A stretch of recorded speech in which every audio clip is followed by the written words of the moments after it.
Can तपाईलाई लाग्छ मैले सक्छु जस्तो लाग्यो भने नेपालबाट आउने बेलामै N3 सम्मको कोर्सहरू पढेर नलेज लिएर आउनुभयो भने यहाँ आइसकेपछि 1 वर्षमा निस्किन पनि पाइन्छ। जस्तै यहाँ आइसकेपछि के हुन्छ, तपाईँ अप्रिलमा आउनुहुन्छ, जुलाईमा JLPT N2 को इक्जाम दिने हो, त्यसपछि यदि तपाईँले जुलाईमा JLPT N3 वा N3 नेपालमै पास गर्न आउनुभयो भने N2, अथवा यहाँ आइसकेपछि N3 पास गर्नुभयो भने डिसेम्बरमा N2 पास गर्न सक्नुहुन्छ। त्योभन्दा पछाडि सेनोन गएकोहरूको यो युनिभर्सिटीहरूको ओपन क्याम्पस जाने, इक्जामहरू दिने, पास भयो भने सकिन्छ। 1 वर्षमै आउट हुन पनि सकिन्छ।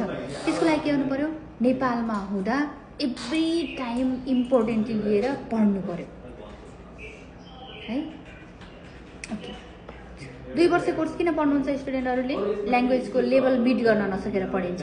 यदि तपाईँले ल्याङ्ग्वेजको लेभल मिट गर्न सक्नुभयो भने त त्यो 1 वर्ष फाल्टु त्यो स्कुलमा बिताउनै पर्दैन नि है। त्यसको लागि चाहिँ नेपालमा पढ्नु पर्यो। गुड। अनि तपाईँ आउनको लागि कुनै सिटी फिक्स छ, चुज गर्नु भएको छ कि जहाँ भए पनि हुन्छ? जहाँ भए पनि हुन्छ।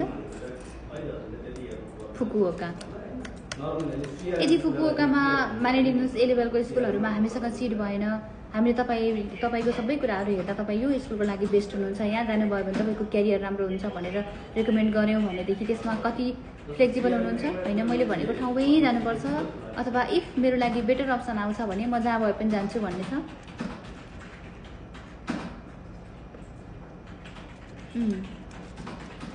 ओके, हाई सकेसम्म चाहिँ तपाईँको आफ्नो इन्ट्रेस्ट अनुसारमा चाहिँ ट्राई गर्छौँ हामीले पहिला चाहिँ है।